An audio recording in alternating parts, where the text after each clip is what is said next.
Oke, selamat pagi teman-teman. Kita nyambung-nyambung lagi ya teman-teman, ngomongin sawit lagi. Jadi di video ini saya ngajak lah ke teman-teman. Jadi buat teman-teman yang mau kerja di perkebunan kelapa sawit, monggo silahkan bisa bergabung, nyimak-nyimak video saya. Kita sharing-sharing aja di sini ya teman-teman. Mungkin kalau ada sempat ya saya bisa menjawab pertanyaan dari teman-teman semua seperti itu.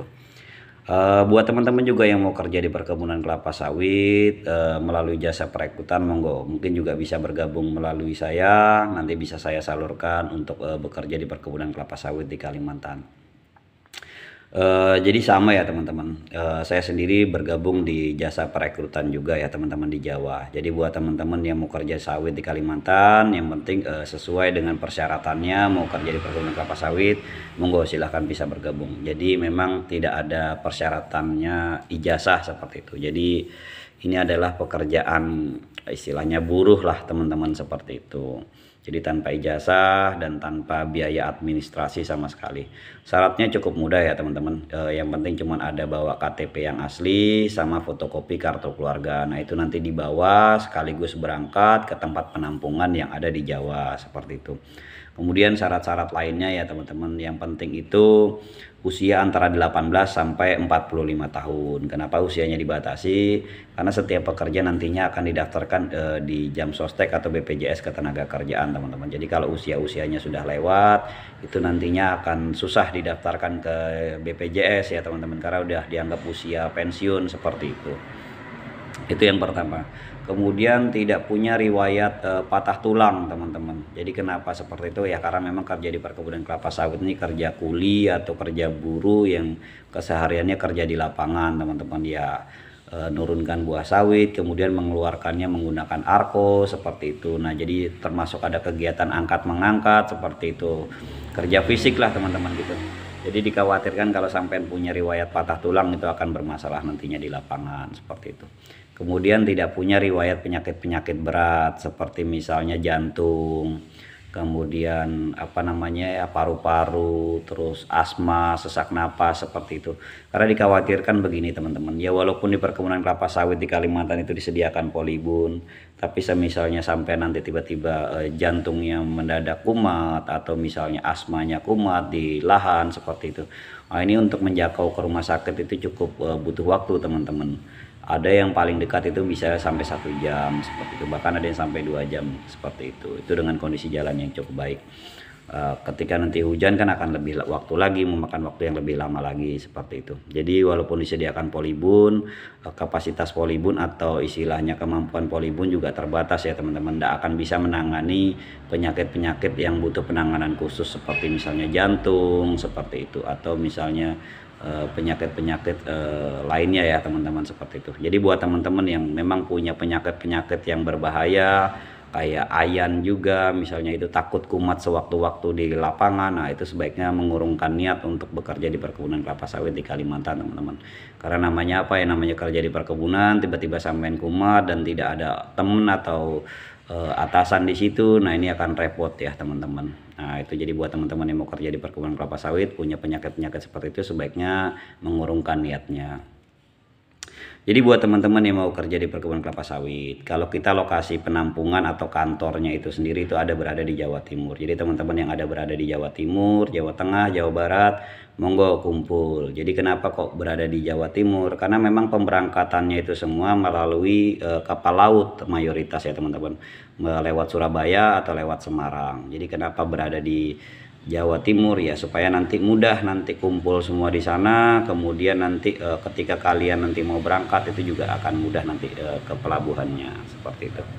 Jadi buat teman-teman yang mau kerja di perkebunan kelapa sawit melalui saya, monggo bisa bergabung. Nanti saya bantu juga lah sharing-sharing. Jadi kerja di sawit ini apa ya, kalau saya bilang bukan pekerjaan yang berat, tapi tidak mudah teman-teman. Kalau dibilang berat ya masih banyak yang pekerjaan jauh lebih berat lah daripada ini yang pernah saya rasakan seperti itu. Cuman memang berat ini karena memang kita belum paham betul lah kerjanya sawit ini seperti apa, seperti itu teman-teman ya. Yang paling berat di kebun sawit nih sebenarnya bukan kerjanya, tapi kehidupannya teman-teman gitu loh. Karena kita memang merantau, semuanya memulai dari nol di situ. Jadi buat teman-teman yang mau kerja di perkebunan kelapa sawit, harus benar-benar lah dipikirkan benar-benar. Karena apa, kerja sawit ini juga bukan hanya masalah kerja, tapi kita juga merantau teman-teman di sana gitu loh ya. Itu yang pertama. Yang kedua adalah, jadi nanti ketika sampean nanti sudah kumpul di suatu tempat saya, kumpul semuanya, nanti di situ makan minumnya juga sudah ditanggung, sudah disediakan. Makan 3 kali sehari, kecuali rokok ya mungkin sediakan masing-masing seperti itu. Kemudian nanti 2 atau 3 hari sebelum pemberangkatan, biasanya pihak PT atau HRD itu akan datang ke penampungan, akan berbicara kepada kalian-kalian semua. Di beberapa PT yang kalau memang mereka nggak sempat datang pun biasanya via aplikasi Zoom biasanya. Jadi seperti video call seperti itu gitu. Jadi nanti kalian akan menyimak penjelasan dari pihak PT itu seperti apa. Kemudian nanti disambung dari pihak CV atau pihak perekrutan menjelaskan lebih detailnya seperti apa. Itu ya teman-teman. Jadi buat teman-teman yang mau kerja di perkebunan kelapa sawit, monggo bisa bergabung dan mempercayakan ke saya seperti itu. Jadi kalau saya sendiri ya teman-teman, saya background saya sendiri pekerja di perkebunan kelapa sawit. Saya kadang apa ya teman-teman, maulah sharing-sharing ke teman-teman semua supaya apa? Supaya kalian-kalian yang berangkat kerja di perkebunan kelapa sawit ini nggak gagal paham lah gitu loh. Karena udah terlalu banyak teman-teman yang sudah berangkat ke sawit terus kemudian gagal dengan permasalahan yang sepele-sepele gitu loh. Jadi karena mereka memang kadang-kadang memang nggak siap berada di perantauan gitu loh, nggak siap kerja sawit seperti itu. Jadi sebelum teman-teman berangkat kerja di perkebunan kelapa sawit, cobalah sedikit-sedikit itu lihat video orang panen itu seperti apa, sawit itu bagaimana, yang pendek, yang sedang, yang tinggi seperti itu. Dengan berbagai video, jangan cuma nyimak satu video aja teman-teman ya. Berbagai video sampean lihat. Jadi di situ banyak sekali kan saat ini kan video-video orang panen dengan berbagai alat kerja, dengan berbagai cara seperti itu, nurunkan buat sawit menggunakan egrek, menggunakan dodos gitu. Jadi sampai nanti punya gambaran seperti itu. Ada peribahasa seperti ini teman-teman, malu bertanya sesat di jalan. Tapi ketika sampean tidak tahu apa-apa, yang mau sampean tanyakan itu apa gitu loh. Jadi kebanyakan ini ya saya kasih tahu permasalahan yang ada di perekrutan ya. Kebanyakan teman-teman yang mau berangkat kerja sawit itu perkara cuman karena nganggur aja lah mereka. Oke lah, itu ada pekerjaan sawit, nggak ada syarat-syarat yang ini, semua bisa berangkat, semua tergantung semangat kita gitu. Banyak yang bilang begitu, tapi akhirnya gagal. Karena apa? Karena mereka nggak mau bener-bener gitu loh. Jadi ketika kalian mau kerja sawit ya bener-bener lah teman-teman. Jadi sebelum sampai berangkat memutuskan untuk kerja sawit, cobalah disimak video-video kerja sawit itu kayak gimana, panen itu seperti apa, mengeluarkan buah itu bagaimana, seperti itu. Nah, jangan sampai gini loh teman-teman, sampai belum tahu videonya itu seperti apa, panen itu seperti apa. Nah nanti ketemu HRD pun sampean bingung, sampean tanyakan apa. Palingnya sampean tanyakan cuman, Pak mesnya bagaimana, tempat tinggalnya bagaimana, Pak makannya bagaimana. Nah ini kan hal-hal yang sepele-sepele saja yang akhirnya sampean tanyakan begitu. Hal-hal yang penting soal pekerjaan pun akhirnya sampean bingung mau tanya apa, loh sampean kerjanya itu aja nggak punya gambaran kan seperti itu. Tapi ketika sampean nanti nyimak video-video orang panen itu seperti apa, orang ngeluarin buah itu bagaimana, medannya seperti apa, ini kan sampean akan punya gambaran lah gitu, kira-kira saya sanggup kah gitu loh. Kemudian sampean bisa tanyakan itu juga nanti ketika bertemu HRD. Jadi ketika sampean ketemu HRD, sampean paling nggak sudah menguasai pemahaman lah soal kerja sawit sedikit-sedikit, gambarannya gimana. Kalau nggak punya gambaran mau nanya apa kan bingung ya teman-teman. Paham nggak maksud saya di situ? Jadi buat teman-teman yang mau kerja sawit, sebelum sampai memutuskan cobalah lihat video-videonya itu. Terus sampai tanya ke diri sampai sendiri, kira-kira sampai sanggup nggak kerja seperti itu gitu loh. Nah, kalau memang kerja sawit itu berat, kok gambarannya di YouTube kan biasa-biasa saja ya teman-teman, nurunkan buah bagaimana, ngeluarkan buah bagaimana gitu. Tapi kok banyak orang yang ngeluh ya, ngeluhin soal sawit itu bagaimana kan. Nggak sedikit ya teman-teman di media sosial, terutama di Facebook itu yang ngeluh. Nah, kenapa kok mereka ngeluh seperti itu, tapi kok gambaran di videonya kok biasa saja, mudah saja kan kerja sawit seperti itu. Nah itulah nanti ketika sampai bertemu saya melalui jasa perekrutan, nanti saya akan menjelaskan banyak hal. Jadi memang kerja sawit itu saya bilang sih nggak berat, tapi nggak mudah gitu loh teman-teman. Ketika sampai nggak bisa mengatasi hal-hal yang kecil, ya akhirnya gagal paham teman-teman. Banyak hal-hal itu sepele, ketika sampean itu nggak mempelajari benar-benar, itu akan jadi masalah teman-teman. Nah, jadi buat teman-teman yang mau kerja sawit, monggo dipelajari benar-benar. Kerja sawit ini adalah kerja yang tingkatannya adalah buruh atau kuli. Tapi soal bayaran, saya akui kerja sawit ini adalah tingkat kuli atau buruh yang gajinya cukup bagus ya teman-teman. Kita bisa bahkan di Kalimantan ini pekerja-pekerja yang handal itu gajinya sampai belasan juta. Bahkan kemarin teman saya itu ada yang sampai puluhan juta. Itu benar teman-teman, itu terjadi di Kalimantan.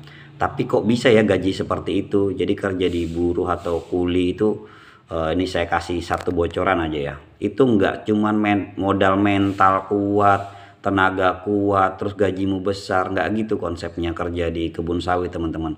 Kok orang ini gajinya sampai belasan juta kok bisa? Jadi kerja itu nggak cuma ngandalin tenaga teman-teman. Kalau sampean pernah lihat juga video-video kok ada orang ngeluarin buah pakai misalnya arko apa namanya, pakai gerobak motor ya kayak gitu. Motornya dimodifikasi jadikan ada gerobaknya di samping atau di belakang bahkan di kiri kanan seperti itu. Nah, kok orang ada yang ini mengeluarkan buah pakai arko misalnya gitu. Nah, saya tanya ke teman-teman semua, cepat mana kerja yang manual sama yang pakai motor seperti itu. Nah, jadi itu salah satu kuncinya. Kenapa orang itu bisa gaji besar ya, dia memperbaiki caranya dia mengeluarkan buah seperti itu. Jadi akan hasilnya akan bisa lebih cepat ya teman-teman gitu. Kemudian sama juga nyimak video-video di YouTuber itu kan dia memamerkan alatnya. Jadi setiap sampean lihat nyimak video orang panen, ngegrek, dodos, yang dia pamerkan bukan oh saya skillnya hebat begitu kan, enggak kan. Rata-rata mayoritas yang mereka pamerkan ada grek ini bagus loh, tajamnya luar biasa. Wah, nggak ada lawan seperti itu. Kenapa kok mereka memamerkan alat kerjanya bukan skillnya dia kan gitu. Nah karena memang gini teman-teman, alat kerja itu akan sangat menentukan mudah atau susahnya sampean bekerja. Jadi ketika sampean nanti bekerja melalui di PT, ya alat-alat kerja atau alat panennya itu biasa-biasa saja teman-teman ya, kualitasnya seperti itu. Nah ketika sampean mau gajinya cepat panennya dan lain sebagainya, beli alat-alat yang memang kualitasnya cukup baik seperti itu.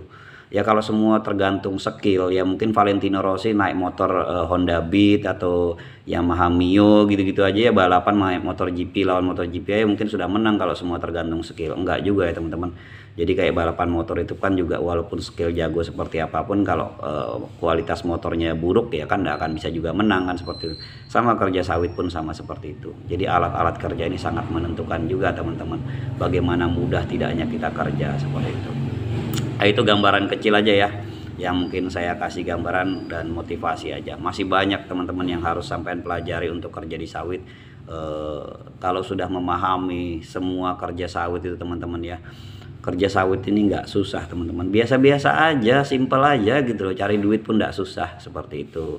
Tapi tidak semua PT bisa ngejar gaji di atas 5 juta teman-teman, itu memang ada batasan-batasannya tertentu. Nah ketika sampai nanti berangkat melalui saya, mari kita sharing-sharing supaya sampean sedikit punya gambaran dan pemahaman kerja di perkebunan kelapa sawit itu seperti apa. Oke, itu aja yang bisa saya sampaikan. Kurang lebihnya saya mohon maaf ya teman-teman. Terima kasih. Wassalamualaikum.